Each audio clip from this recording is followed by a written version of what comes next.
Comme cela nous a été dit au début de notre liturgie, par celle qui l'a introduite, nous célébrons aujourd'hui le 34e dimanche du temps ordinaire de l'année C. Ce 34e dimanche du temps ordinaire correspond à la solennité du Christ roi de l'univers. Et au niveau universel également, nous concluons aujourd'hui la semaine mondiale de la jeunesse. Au niveau local, nous souhaitons un joyeux anniversaire aux confrères qui ont été ordonnés un 20 novembre. Nous souhaitons aussi bonne fête à tous ceux qui sont ici et qui célèbrent un événement particulier en ce jour. Et nous célébrons la clôture du colloque sur la figure de notre patriarche Alfred Diban Kizerbo. C'est l'occasion pour moi de saluer encore tous ceux qui ont participé d'une manière ou d'une autre à l'organisation, à la réalisation de ce colloque. Au cours du colloque, j'ai accueilli et salué ceux qui étaient là. Je vois qu'aujourd'hui, il y a beaucoup qui n'étaient pas dans la salle et qui sont dans cette église. Il y en a même qui ont quitté exprès des localités. J'en vois qui sont venus de Nouna, j'en vois qui sont venus de Ouagadougou, exprès pour cette célébration de clôture du colloque sur Alfred Diban. Je souhaite à tous et à chacun la bienvenue. Alors, Alfred Diban, pourquoi avons-nous fait ce colloque par rapport à ce que nous célébrons aujourd'hui, la solennité de ce jour, Christ, roi de l'univers? C'est très simple et je ne reviendrai plus là-dessus probablement. C'est tout simplement que la vie de Alfred Diban a été une vie où le Christ a régné. Le Christ était le roi de son cœur. Et à partir de là, cela a dicté toute sa conduite dans sa vie de foi, sa vie de prière, sa vie relationnelle et sa vie sociale. Alors que le Christ soit le roi de nos cœurs. Et en cette solennité, les textes liturgiques, en l'occurrence l'évangile, nous fait méditer le passage de la crucifixion du Christ. Et cette scène de la crucifixion semble plutôt décrire la fin non glorieuse d'un prétendu roi qui meurt sur le gibet d'une mort infâme sous les moqueries de l'entourage. Comment comprendre cela en relation avec la fête du Christ roi? Je crois qu'il faudrait revenir à la première lecture du livre du prophète Samuel, qui décrit un des éléments fondamentaux de l'histoire du peuple d'Israël, la consécration du roi David après la mort de Saül. David, petit berger de Bethléem, le 8e fils de Jessé, devient le roi, le premier roi de tout Israël, parce que Dieu l'a choisi. Nous lisons en effet dans le premier livre des rois, au chapitre 8, verset 16, « J'ai choisi David pour être roi sur mon peuple. » Et ce choix est confirmé par la première lecture que nous avons entendue. 2 Samuel 5, 2. « Tu seras le berger d'Israël, mon peuple. Tu seras chef d'Israël. » David devait alors la préfiguration du Messie attendu pour libérer peuple. On comprend bien pourquoi, dès l'Annonciation, le Messie est comparé au Christ. Le Messie est comparé à David ou référé à David. En effet, l'ange dit à Marie, « Voici que tu vas concevoir et enfanter un fils. Tu lui donneras le nom de Jésus. Il sera grand, il sera appelé Fils du Très-Haut. Le Seigneur Dieu lui donnera le trône de David, son père.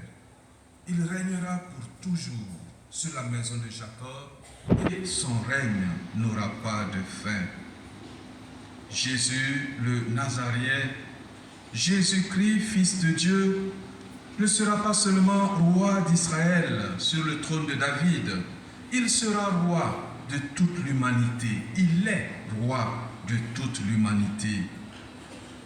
Toutefois, reconnaissons que la royauté du Christ est singulière par rapport aux royautés que nous connaissons.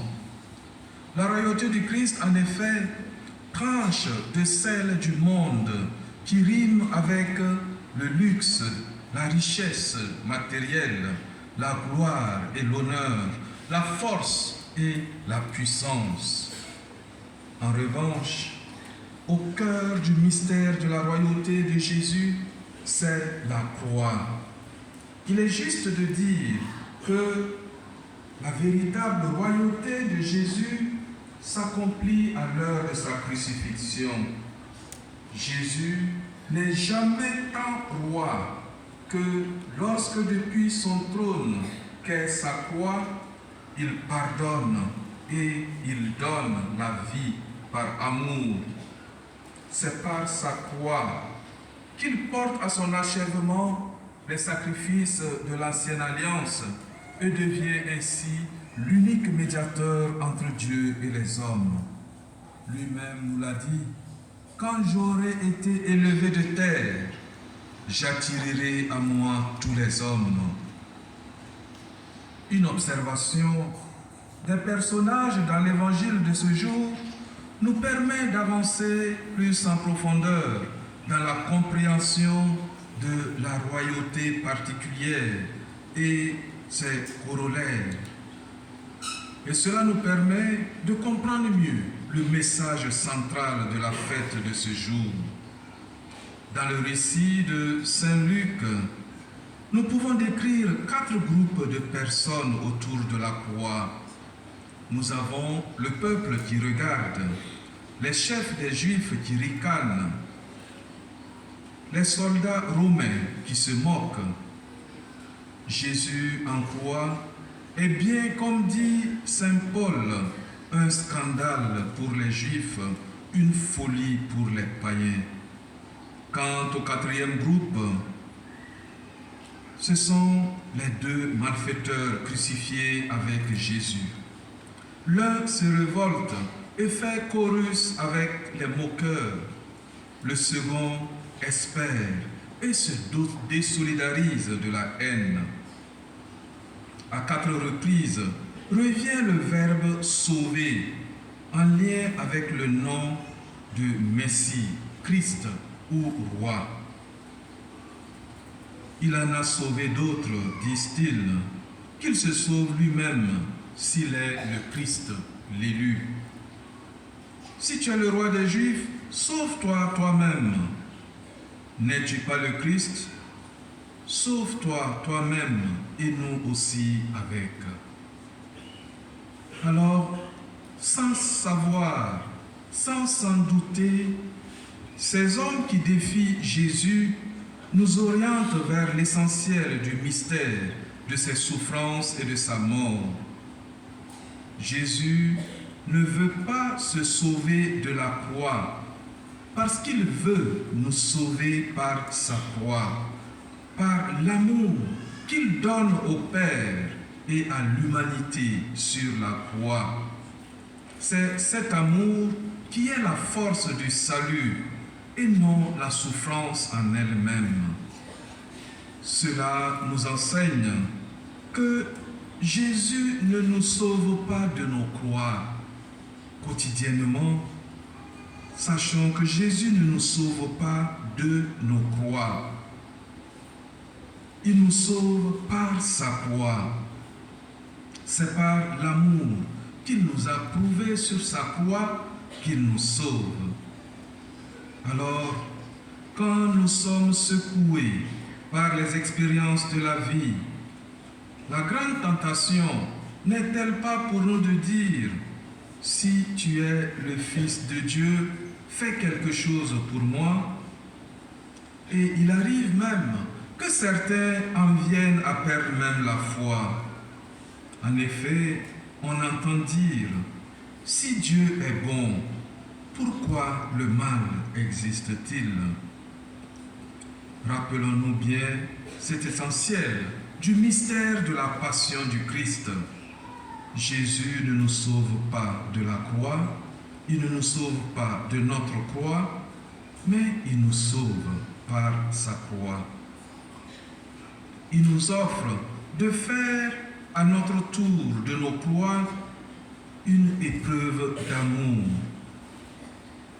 Et le salut accordé au bon larron en est le signe. Le bon larron, bien que condamné par la loi, bien que sous le supplice, il fait la vérité sur sa vie, sans prétention ni arrogance. Et il reprend son copain.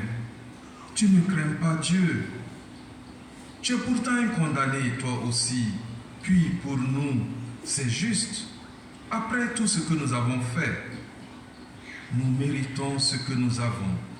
Mais lui n'a rien fait. Il confesse ainsi l'innocence de Jésus, le serviteur souffrant. Il reconnaît ses actes qui n'ont pas toujours été justes devant Dieu ni devant les hommes. Et sa prière est toute humble. Il ne demande aucun miracle. Il ne demande aucun soulagement, bien que la mort soit proche. Mais seulement il dit, Jésus, souviens-toi de moi quand tu seras dans ton royaume. J'ai écouté un message du pape il y a 2 jours, parlant un peu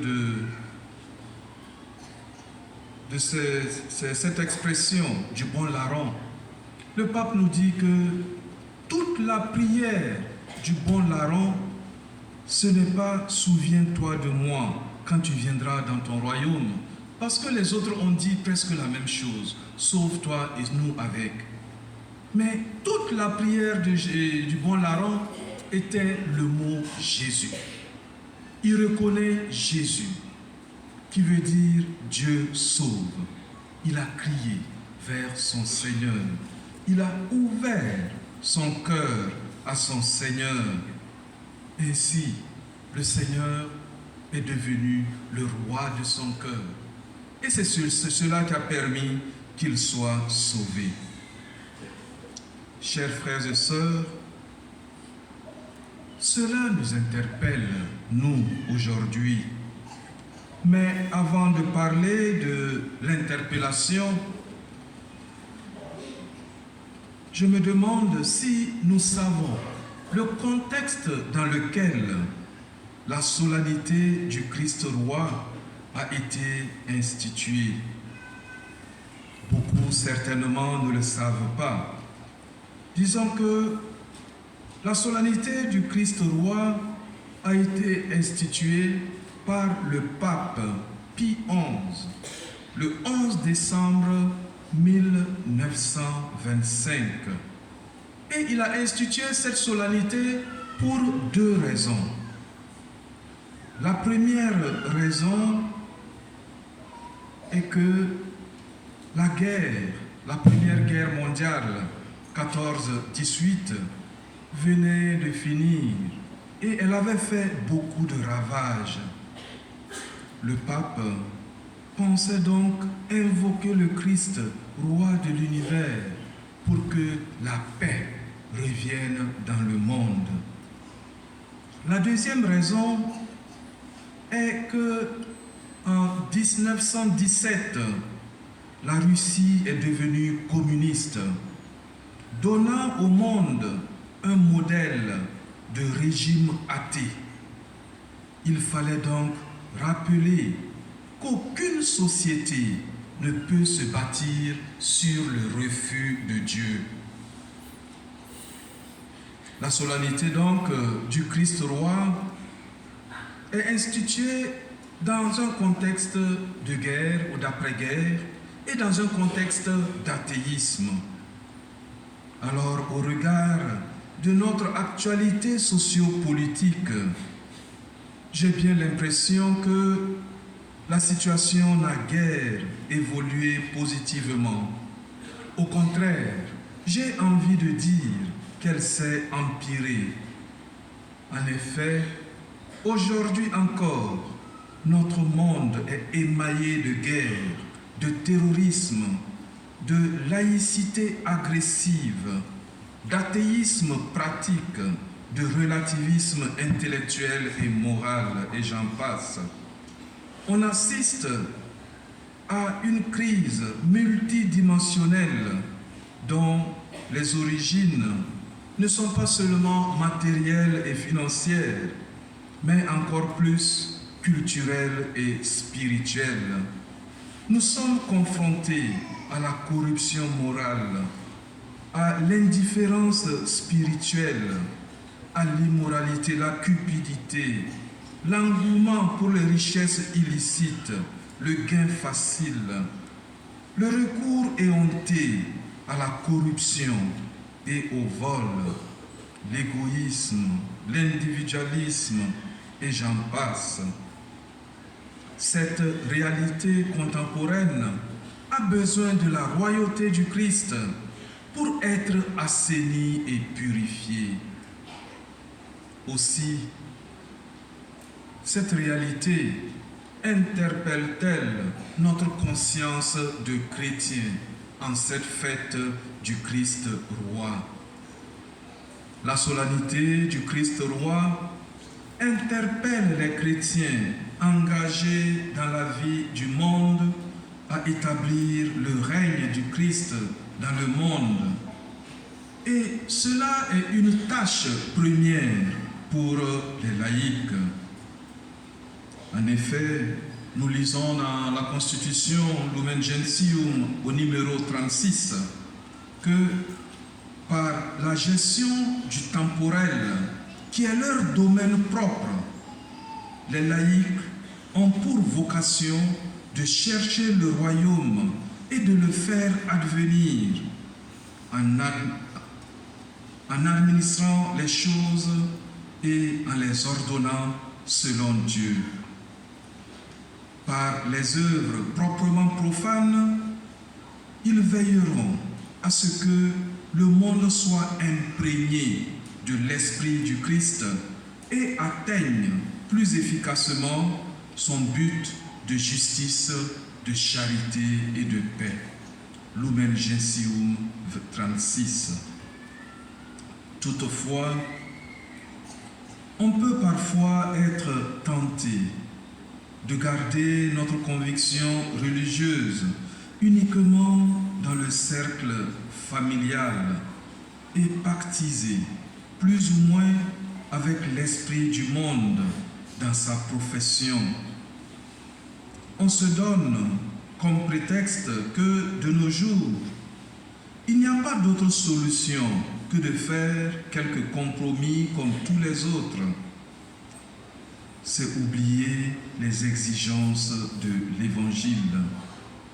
Ce qui est sûr, c'est que la royauté du Christ est destinée à s'exercer dans chacun de nos cœurs, afin d'être présent dans le monde entier.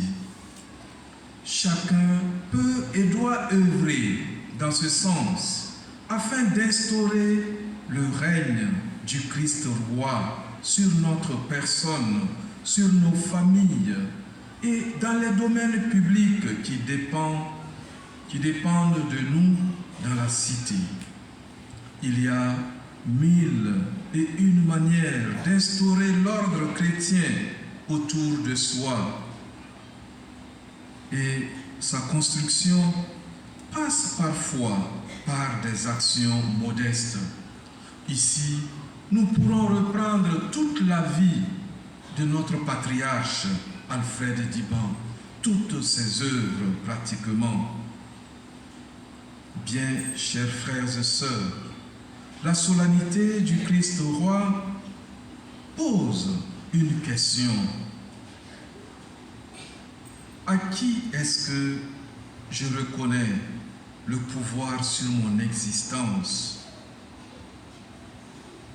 Qu'est-ce qui canalise et oriente mon existence, ma vision du monde en termes de valeurs et de priorités? Est-ce le Christ? Est-ce Jésus? Est-ce l'Évangile? On disait de notre patriarche qu'il n'avait aucune parole à la bouche si ce n'était pas la parole de Dieu.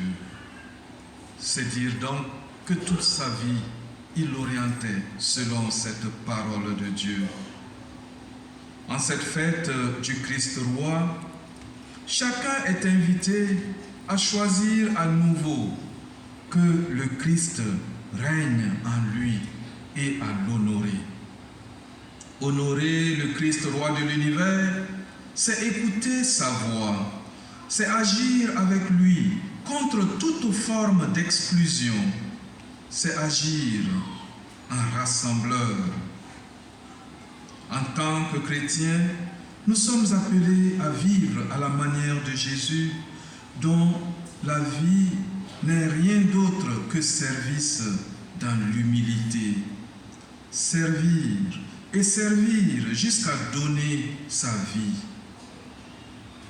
De cette manière, nous participons à la construction du royaume de Dieu à travers les actes concrets, des actes d'accueil, de solidarité, de fraternité, de réconciliation, de paix. Que le Christ soit le roi de nos cœurs, que le Seigneur écoute et exauce nos prières. Amen.